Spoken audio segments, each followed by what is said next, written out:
자, 우리 성경 보겠습니다. 고린도전서 15장 9절부터 11절입니다.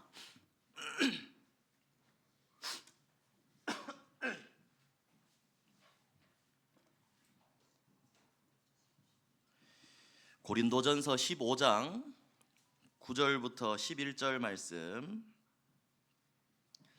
자, 우리 세 절 말씀 다 찾은 줄 알고 한 목소리로 함께 읽도록 하겠습니다. 시작.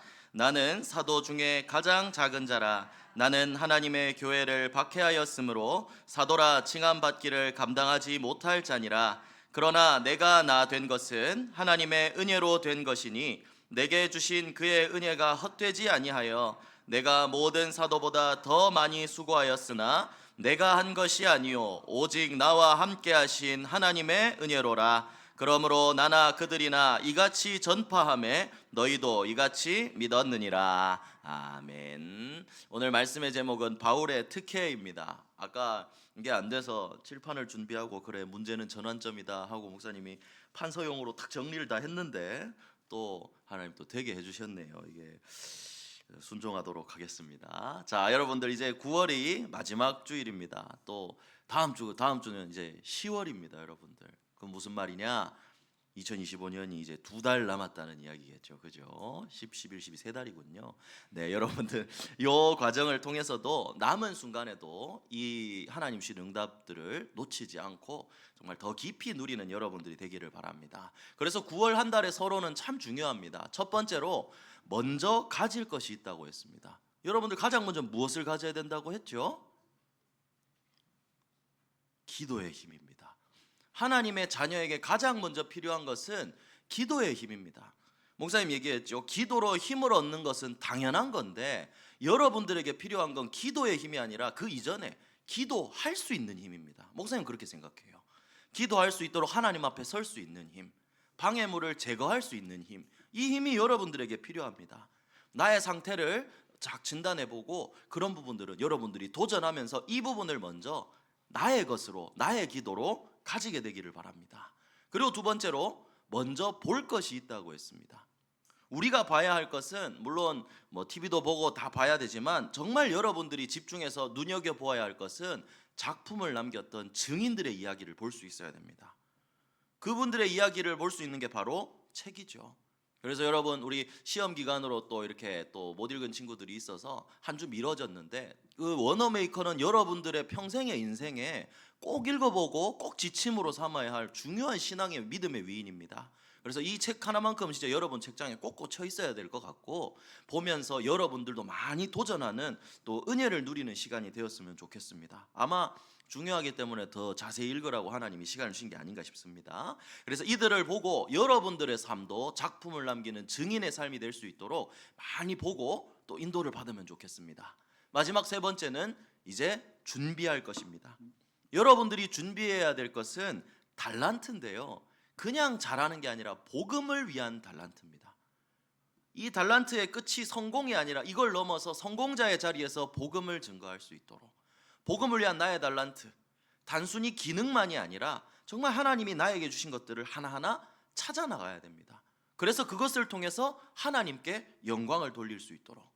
그래서 여러분이 9월 한 달의 서론이 요 세 가지였는데 이건 9월 한 달뿐만 아니라 앞으로의 여러분들의 렘넌트 시절 여러분들의 삶에 계속해서 적용해야 될 부분이라고 생각합니다. 이 서론을 잘 준비하면서 하나님 원하시는 영적 서밋으로 세워지기를 예수님 이름으로 축복합니다. 자, 그럼 오늘 특혜라고 그랬는데요. 특혜가 여러분들 무슨 뜻인지 아는 친구 있나요? 특혜. 우리 김미경 렘넌트 대단합니다. 예, 특별할 특자에 은혜의 해자를 써서 특별한 은혜입니다. 그럼 바울의 특혜라고 있는데 여러분 바울이 받은 특별한 은혜가 무엇일까? 오늘 한번 또 확인을 해봐야 되겠죠. 바울은 은혜를 받은 사람이 맞습니다. 그러나 지난주에도 얘기했지만 가장 많은 어려움을 당한 사람 중에 하나입니다. 그래서 바울은 세상이 봤을 때는 가장 미련한 사람일 거예요. 왜냐하면 예전에는 본인이 사람들을 핍박하는 이런 자리에 있었거든요. 그리고 여러분 바울은 여러분들도 나중에 성경을 보면 바울이 쓴 성경을 읽어보면 그 문체가 그 이제 쓴 이제 요즘 좀 표현으로 필력이라 그러나요? 이런 것들이 너무나 수려하고 또 아름답고 정말 이 복음을 잘 나타낸 걸 알 수 있습니다. 너무나 은혜되는 말로 이 복음을 표현을 해놨죠. 최고의 엘리트였습니다. 지금으로 치면 진짜 하버드 아마 이상이지 않을까 싶어요. 최고의 엘리트입니다. 그런데 이 바울은 그 성공자의 길을 다 내버리고 자신에서 핍박 속으로 들어갔습니다. 그래서 매맞고 이 자리에 있다가 나중에는 오히려 자기가 더 많은 핍박을 받게 되었죠. 돌에 맞아 죽을 뻔하기도 하고 풍랑을 만나기도 하고 핍박받고 여러 가지 재판 앞에도 서게 되고, 세상 기준으로 보면 여러분들 바울이 받은 건 이건 은혜가 아니라 실패죠. 그죠? 세상 기준으로 봤을 때는요. 그런데 바울은 이 모든 문제를 전환점으로 삼았습니다. 왜냐? 바울은 모든 것을 영적인 눈으로 보았거든요. 그래서 여러분들에게도 만약에 이런 어려움과 문제가 있다, 우리에게 필요한 것은 발상을 전환을 해보는 겁니다. 하나님 주시는 지금 계획이 무엇일까? 하나님의 시간이 무엇일까? 나에게 원하시는 것이 무엇일까? 기도 속에서 찾아 나가야 되는 겁니다. 그래서 바울은 이 모든 것을 복음의 눈으로 보았습니다. 하나님이 왜 이 일을 주셨을까? 복음적인 시선으로 바울은 모든 것을 보았다는 거죠. 하나님의 기준으로 보았을 때는 그 모든 것이 축복이 되고 전환점이 되었다는 거죠. 여러분도 앞으로 이런 많은 문제들을 또 만나게 될 것인데, 그런 상황 속에서도 언제나 복음의 눈을 뜨고 내 기준이 아닌 하나님의 기준으로 그 문제를 보고 하나님 주신 은혜를 누리는 여러분들이 되기를 예수님 이름으로 축복합니다. 자, 그럼 첫 번째입니다. 바울이 지금 감옥에 있습니다. 지금 이제 사도행전 쭉 지나온 그 과정이 아니라, 여러분 바울은 여러 번 감옥에 갇혔습니다. 아마 한 7번 정도가 아닐까 추측을 하는데요. 세상 기준으로는 여러분 감옥 가면 어떻게 되죠? 여러분 모르겠지만 빨간 줄이 끄입니다. 이제 주민등록증에 죄인이 되는 거예요. 범죄자가 되는 거예요, 세상으로 말하면. 그런데 하지만 바울은 거기 가서 억울하다, 풀어달라, 이게 아니었어요. 복음을 위해서 자진해서 감옥에 들어가기도 했죠. 그리고 감옥에 들어가서 바울이 했던 일은 복음을 전하는 일을 계속했습니다. 그래서 바울이 감옥에서 쓴 편지가 성경이 되었거든요. 이걸 우리는 옥중서신이라고 합니다. 감옥 중에서 감옥 안에서 쓴 편지라고 해서 옥중서신이라고 하거든요. 그걸 이제 줄여서 에빌골빌이라고 하는데, 에베소서, 빌립보서, 골로새서, 빌레몬서입니다. 이 편지들을 보면 바울이 누렸던 비밀들이 다 하나하나 담겨 있어요. 그래서 첫 번째로 감옥에서 바울이 어떻게 누렸냐, 에베소서, 빌립보서, 골로새서를 우리 조금씩 찾아보도록 하겠습니다. 자, 바울이 감옥에서 에베소 교회에 보낸 편지가 에베소서거든요. 근데 바울이 인사 이후에 제일 처음 하는 말이 있습니다. 그 말이 뭔 줄 알아요? 빨리 에베소서를 찾아보면 답이 나오겠죠. 자, 에베소서 1장을 한번 찾아봅시다. 바울이 감옥에 갇혔어요. 편지를 쓰는데 이제 에베소 교회 사람들한테 인사를 해요. 그 다음에 가장 먼저 무슨 말이 나왔을까요? 뭐라고 적혀 있죠? 찬송하리로다. 자, 우리 1장 3절부터 우리 6절까지를 우리 함께 한번 읽어봅시다. 오늘은 성경을 조금 읽을 거예요. 함께 읽읍시다. 시작. 찬송하리로다. 하나님 곧 우리 주 예수 그리스도의 아버지께서 그리스도 안에서 하늘에 속한 모든 신령한 복을 우리에게 주시되, 곧 창세 전에 그리스도 안에서 우리를 택하사 우리로 사랑 안에서 그 앞에 거룩하고 흠이 없게 하시려고 그 기쁘신 뜻대로 우리를 예정하사 예수 그리스도로 말미암아 자기의 아들들이 되게 하셨으니, 이는 그가 사랑하시는 자 안에서 우리에게 거저 주시는 바 그의 은혜의 영광을 찬송하게 하려는 것이라. 아멘. 여러분 지금 감옥에 갇혀 있습니다. 다시 한번 얘기하지만, 근데 첫 마디가 찬송하리로다. 그리스도 하나님 모든 신령한 복을 우리에게 주셨다. 여러분 지금 감옥에 있는데 이 복을 주셨다는 거예요. 여러분 찬양은 보통 여러분들 좋을 때 하지 않습니까? 아직도 목사님 예전에 청소년 신학원 뒤에 갔을 때를 기억합니다. 뒤에 갔는데 애들이 막 이러면 우거지상을 쓰고 막 이렇게 앉아 있는 거예요. 우리 애들 아닙니다. 뒤에 이렇게 탁 보고 있으면, 우리 애들은 제일 앞에 앉기 때문에 뒤에 이렇게 싹 보고 있는데 막 애들 막 우거지상을 쓰고 이렇게 앉아 있는 거예요. 목사님 옆에 싹 가서 기도문 싹 하면서, 야, 왜 그래 친구야, 무슨 일 있어? 찬양하자. 지금 찬양할 기분 아닌데요. 아, 그래, 그렇구나. 여러분 우리 대부분 그렇잖아요, 그죠? 근데 바울은 감옥이라는 그 상황 속에서 가장 먼저 하나님을 찬양한 겁니다. 몸은 내가 비록 감옥에 있지만 내 안에 계신 그리스도, 이 복음의 비밀을 바울은 더욱 깊이 묵상한 거예요. 그래서 바울이 감옥 안에서 쓴 편지의 내용은 다른 게 없습니다. 에베소서 전체를 쭉 나중에 보면요, 그리스도만이 복이다. 너희들이 그리스도를 알기를 원한다.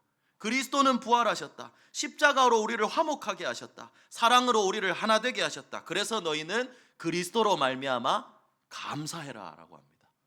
여러분, 감옥 안에 있는 사람이, 제일 힘든 사람이 괜찮다, 평안하다, 감사해라, 나는 기쁘다, 하나님을 찬양한다, 이렇게 되었던 거예요. 감옥이라는 어려움이 바울에게는 아무런 문제가 되지 않았다는 거죠. 그 다음에 빌립보서입니다. 빌립보서 4장을 한번 찾아보죠. 아마 여러분 이거는 다 외우고 있을 텐데, 빌립보서에는 처음에 내용이 뭐라고 하냐면, 내가 감옥에 갇혔지만 이것 때문에 다른 성도들이 더 말씀을 담대히 전하게 되어서 나는 오히려 기쁘다라고 했어요. 감옥에 있어도 상관없다. 그래서 빌립보서 4장 4절에는 주 안에서 항상 기뻐하라, 내가 다시 말하노니 기뻐하라, 기뻐하라는 겁니다.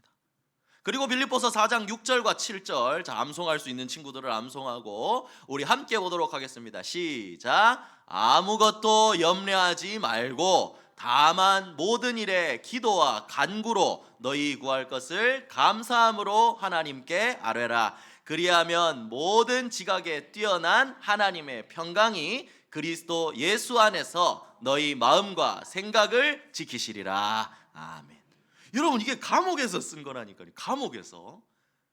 오히려 자기를 걱정하는 사람들이 많은데 밖에 있는 사람들한테 염려하지 마라 얘들아, 그리스도께서 우리 마음과 생각을 지키신다. 이게 바울의 누림이었습니다. 바울에게는 감옥도 은혜였다는 거죠. 또 골로새서를 한번 볼까요? 골로새서에는 바울이 얘기합니다. 하나님의 비밀인 그리스도, 그 안에는 지혜와 지식의 모든 보화가 감추어져 있다. 그래서 내가 그런 것처럼 골로새서 2장 6절부터 8절을 보겠습니다. 자, 요 세 절 말씀도 우리 함께 한번 읽어보죠. 자, 시작. 그러므로 너희가 그리스도 예수를 주로 받았으니 그 안에서 행하되 그 안에 뿌리를 박으며 세움을 받아 교훈을 받은 대로 믿음에 굳게 서서 감사함을 넘치게 하라. 누가 철학과 헛된 속임수로 너희를 사로잡을까 주의하라. 이것은 사람의 전통과 세상의 초등학문을 따름이요 그리스도를 따름이 아니니라. 여기서도 뭐라고 얘기하죠? 그리스도 안에서 행해라. 그 안에 뿌리를 박아라. 교훈 받은 대로 행해라. 그리고 감사함을 넘치게 하라. 감옥 안에 있는데요. 그리고 또 여기서도 얘기하죠. 너희가 헛된 속임수에 속지 마라. 그리스도를 따라야 된다. 오히려 안에 있는 사람이 더 이 복음의 비밀을 풍성하게 누리고 전할 수 있었던 겁니다. 그래서 여러분들, 하나님의 은혜는 장소에 국한되는 게 아니에요. 어떤 장소에 있더라도 내가 하나님의 은혜를 누리고 있다면 그 은혜는 편지든 영적인 것이든 말이든 행동이든 전달되게 됩니다. 그래서 여러분, 요셉도 보세요. 노예였지만 그 비밀이 전달된 겁니다. 바울은 써서 전달한 거지만요. 그러면 여러분들은 어떨까요? 내 상황이 아무리 힘들고 어렵다 하더라도 내가 이 복음의 비밀을 누리고 있다면 여러분들을 통해 증거될 줄로 믿습니다. 그래서 여러분들, 복음을 누리는 것에 집중하는 거예요. 환경을 핑계댈 필요가 없어요. 감옥에서, 돌바닥에서 복음 누림. 여러분들이 지금 현실이 아무리 어렵다 하더라도, 어려운 문제가 있다 하더라도 하나님이 함께 하시고 은혜를 주시고 계십니다. 그래서 연약을 붙잡고 기도하는 여러분들 되기를, 바울처럼 더 깊이 복음을 누리는 여러분들 되기를 예수님 이름으로 축복합니다. 자, 그리고 빌레몬서도 뭐죠? 죄인인 오네시모를 용서하라고 빌레몬에게 보낸 편지입니다. 감옥 안에 있었지만 바울은 누구보다 복음을 누리고 또 제자를 세우는 시간이었다는 거죠. 그래서 여러분이 옥중서신 4가지만 봐도 세상에서는 고난이라고 하지만 바울에게는 모든 순간이 하나님이 주신, 그냥 똑같이 예배 와서 똑같이 말씀 받고 이런 은혜를 떠나서 어려운 속에서 더 큰 은혜를 주셨다는 거죠. 그래서 바울의 특혜라고 하는 겁니다. 바울은 감옥뿐만 아니라 현장에서도 많은 어려움이 있었습니다. 지난주에도 말씀을 받았지만 바울이 감옥에 갇혔잖아요. 그런데 그 안에서도 기쁘고 감사함으로, 그리스도 이름 하나로 기쁘고 감사함으로 하나님을 찬양했습니다. 그러니까 이 어려움 속에서도 하나님이 간수장을 붙여주셨죠. 그와 그 가족들이 다 세례를 받고 구원을 받고, 그래서 이들이 빌립보 교회의 성도가 된 겁니다. 나중에도 많은 일들이 일어났죠. 그래서 바울은 많은 어려움을 절대 어려움이라고 생각하지 않았습니다. 전환점으로 오히려 큰 은혜로 생각했죠. 자, 그래서 성경을 이런 바울의 고백을 성경을 한 번 더 보도록 하겠습니다. 고린도후서 1장 8절부터 10절을 보겠습니다. 고린도후서 1장 8절부터 10절입니다. 여기에는 바울이 이것도 이제 고린도 교회에 이건 보낸 편지인데 여기에 본인이 당한 어려움과 그 왜 그 어려움을 하나님이 주셨는지를 딱 고백해 놓은 참 은혜가 되는 말씀입니다. 자, 고린도후서 1장 8절부터 10절, 자, 3절 말씀 함께 읽겠습니다. 형제들아, 우리가 아시아에서 당한 환난을 너희가 모르기를 원하지 아니하노니 힘에 겹도록 심한 고난을 당하여 살 소망까지 끊어지고 우리는 우리 자신이 사형 선고를 받은 줄 알았으니 이는 우리로 자기를 의지하지 말고 오직 죽은 자를 다시 살리시는 하나님만 의지하게 하심이라. 그가 이같이 큰 사망에서 우리를 건지셨고 또 건지실 것이며 이후에도 건지시기를 그에게 바라노라. 아멘. 여러분, 사형당한 것처럼 그렇게 어려움이 있었지만 살 소망까지 끊어졌지만 이건 왜 그런 것이냐? 하나님만 의지하게 하심이라 그랬습니다. 이게 바울이 문제를 보는 그 눈이었고 자세였습니다. 그래서 여러분들도 한번 생각해 보세요. 여러분들에게도 이런 어려움이 있습니까? 그 속에 하나님의 계획이 분명히 숨겨져 있다는 거예요. 여러분, 목사님도 십자인대 수술을 2번을 받았습니다. 십자인대가 2번이 끊어졌어요. 근데 그때마다 처음에 끊어졌을 때 목사님 RTS 신학교에서 끊어졌거든요. 근데 너무너무 고통스러운 거예요. 아픈 것도 아픈 건데 목사님이 가장 좋아했던 축구하는 게 이제 힘들어지고 또 어려워졌다는 사실이, 내가 가장 좋아하는 걸 잃어버렸다는 사실이 너무너무 마음이 아팠어요. 그래서 첫날 수술하고 첫날 이튿날은 정말 벽 보면서 목사님 많이 울었어요. 근데 그때도 목사님이 다시 한번 확인한 게, 그래, 운동이 아니라 복음 운동에 힘쓰라고 하나님 이 시간표 주신 거구나. 그래서 또 다시 한번 결단하고 인도를 받게 되었거든요. 또 목사님에게도 여러 가지, 목사님도 사람입니다. 더 연약할 수 있어요. 사단이 더 공격할 수 있어요. 그래서 여러분들 목사님 위해 기도해 줘야 됩니다. 목사님이 어려운 일들을 만났을 때 목사님은 또 다시 한번 그걸 인간적인 감정이 아니라 다시 한번 하나님께 가져갑니다. 그러면 어떻게 또 은혜를 주시냐면 그릇을 넓히는 시간으로, 갱신할 시간으로. 그래서 우리가 문제라고 생각하는 모든 것들은 하나님이 주시는 특별한 은혜의 시간이라는 거예요. 여러분들도 모든 문제를 만났을 때 하나님 더 큰 은혜 주시는구나 이렇게 생각하고 믿음으로 인도받게 되기를 예수님 이름으로 축복합니다. 자, 그래서 최고의 특혜를 받았습니다. 우리 모두가 받았죠. 그리고 특별히 바울이 받은 최고의 특혜는 뭐냐? 로마를 바울에게 맡기셨다는 거예요. 로마 복음화의 주역이 되었다는 거예요. 그래서 여러분들 목사님 앞에 띄워놓은 것처럼 뭐라고 적혀 있죠? 모든 길은 로마로 통한다. 여러분, 이 말이 무슨 말이죠? 무슨 뜻이죠? 설명할 수 있는 친구. 우리 김연옥 랩런트 너무 훌륭합니다. 그죠? 자, 로마가 최고 강대국이었습니다. 다 길을 닦고. 그래서 저 말은 쉽게 얘기해서 그냥 진짜 로마가 짱이다 이 얘기예요. 여러분, 한마디로. 그래서 로마로 통한다. 로마 복음화를 한다는 것이 그 모든 세계 복음화 할 수 있는 가장 중요한 길이었다는 거예요. 바울은 이걸 알았어요. 그래서 바울은 하나님이 로마 복음화를, 이 언약을 맡겨주신 걸 언약으로 붙잡고, 이방인을 언약으로 붙잡고 이방인 선교를 위해 로마 복음화를 기도하면서 그 현장으로 인도를 받게 된 거예요. 그래서 바울이 받은 은혜, 에베소 두란노에서 전도운동이 일어나고 이제 로마도 보아야 하겠다. 감옥에 갇혔을 때 하나님이 다시 한번 얘기해 주시잖아요. 네가 로마에서도 증언해야 하리라. 풍랑을 만났을 때도, 어려움을 만났을 때도, 그때도 하나님이 다시 바울에게 나타나셔서 말씀하셨죠. 네가 가이사 앞에 서야 하리라. 너에게 맡긴 모든 애들을 너에게 다 주었다 그랬거든요. 그래서 바울은 이 로마 복음화라는 이 언약을 받고 여기에 쓰임 받게 되었다는 것이 모든 것이 은혜였지만 그것이 바울에게는 최고의 은혜가 되었다는 겁니다. 그래서 여러분들 가장 중요한 하나님의 일에 쓰임 받는다는 것은 정말 은혜 중에 은혜입니다. 그리고 특히 바울은 하나님의 계획을 정확하게 발견하고 여기에 쓰임 받게 되었죠. 그래서 바울은 나중에 어떻게 얘기했냐면 또 본인이 하나님의 은혜를 받은 자라고 계속해서 또 고백하게 되었습니다.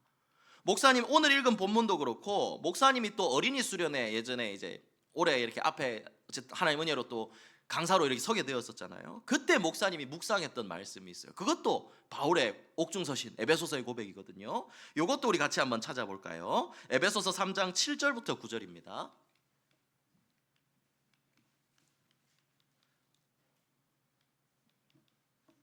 에베소서 3장 우리 7절부터 9절 말씀입니다.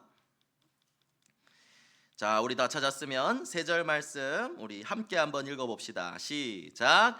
이 복음을 위하여 그의 능력이 역사하시는 대로 내게 주신 하나님의 은혜와 선물을 따라 내가 일꾼이 되었노라.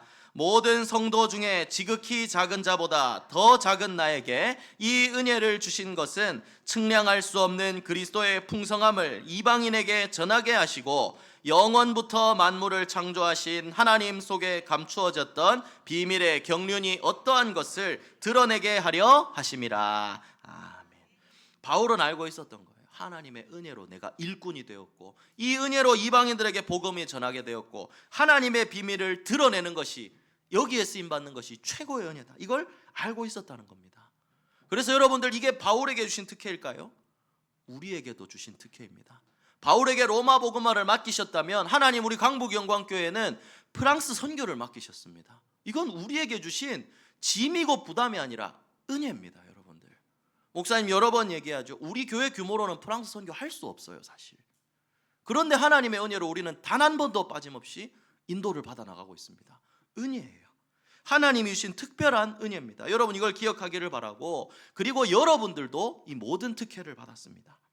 일단 하나님의 자녀라는 사실이 최고의 축복이고, 그리고 여러분들은 프랑스뿐만 아니라 237 나라 5천 종족을 다 살릴 수 있는, 다 품을 수 있는 그런 전도자로 하나님이 여러분들을 불러주셨다는 거죠.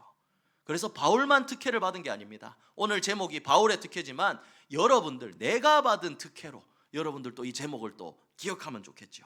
그래서 내 그 과정에 오는 문제들은 분명히 있습니다. 하지만 특혜라는 거죠. 이걸 인정을 해야 됩니다. 여러분 당연히 인정하기 싫을 수 있어요. 왜냐하면 나한테는 어려움인데, 나는 싫은데. 그러나 영적인 눈으로 보면 모든 것이 은혜고 특별한 발판이고, 그것을 여러분들이 기억해야 됩니다. 그래서 오늘 읽었던 본문 10절을 한번 기억해 보면, 내가 나 된 것은 하나님의 은혜로 된 것이다. 그의 은혜가 헛되지 아니해서, 내가 모든 사도보다 더 많이 수고했지만 그것도 내가 한 것이 아니요 오직 나와 함께 하신 하나님의 은혜로라 라고 했습니다. 여기에서 만들어진 찬양이 하나님의 은혜라는 찬양이에요. 나의 나 된 것은 다 하나님 은혜라. 그리고 여기에 더해서 우리 또 부르는 찬양이 있죠. 이 모든 것이 하나님의 은혜라. 또 모든 것이 은혜, 모든 것이 은혜. 여러분 이게, 이 찬양을 고백을 한 사람들이 전부 다 어떤 느낌이었을까요? 하나님의 은혜를 누리는 사람들이었습니다. 특별한 은혜를 더 누렸던 사람들이었겠죠. 그래서 여러분들도 모든 상황 속에서 이런 하나님의 은혜를 고백하게 되기를 예수 그리스도의 이름으로 축복합니다. 우리 PPT 좀 넘겨주실래요? 결론으로 가주세요. 이게 좀 안 되네요. 아까부터. 컴퓨터가 멈췄어요? 네, 그럴 수 있습니다. 괜찮습니다. 자, 그래서 결론입니다. 결론으로는 우리는 이제 새로운 시작을 해야 된다고 했죠. 9월 한 달 동안 이 말씀을 받고 이제 여러분들의 삶에 이 하나님의 은혜를 누릴 수 있는 새로운 시작을 하게 되기를 바랍니다. 여러분 바울의 모든 여정을 한번 확인해 보세요. 그죠? 지금까지 계속 바울의 시작부터 인도받은 것부터 어려움과 문제, 모든 과정을 봤습니다. 여러분 쉬운 게 있던가요? 더 큰 어려움들이 있었습니다. 죽을 뻔한 위기도 있었습니다. 그러나 그 모든 것도 바울은 뭐라고 얘기했죠? 특혜다. 나를 향한 하나님의 은혜다. 그래서 지금 여러분들에 있는 모든, 여러분들이 처해 있는 모든 상황도 하나님이 여러분들에게만 주신 특별한 은혜인 줄 믿습니다. 이걸 발견할 수 있는 방법이 뭘까요? 말씀 속에서, 기도 속에서. 그냥 듣고 흘리는 게 아니라 이걸 나의 것으로 붙잡고 내가 하나님 앞에 설 때 하나님의 특혜를 더 진하게 깊이 누릴 수 있게 될 것입니다. 그래서 여러분들이 항상 이 은혜를 누리면서, 저 어려움 가운데 이 마지막으로 있는 그림처럼 감옥에서도 하나님이 함께 하셨던 것처럼 여러분들 하나님이 지금도 함께 하십니다. 이 은혜를 누리면서 전도자 바울처럼 세계복음화의 주역으로 세워지게 되기를 예수 그리스도 이름으로 축복합니다. 기도하겠습니다. 하나님 감사합니다. 사랑하는 우리 모든 렘넌트들이 어떠한 어려움을 만난다 하더라도 그것이 하나님의 특별한 은혜고 그 응답의 시작이라는 사실을 기억하게 하시고 기도로 하나님 앞에 서서 참된 응답을 누리는 그런 전도자들 될 수 있도록 축복하시고 인도해 주세요. 예수 그리스도 이름으로 기도합니다.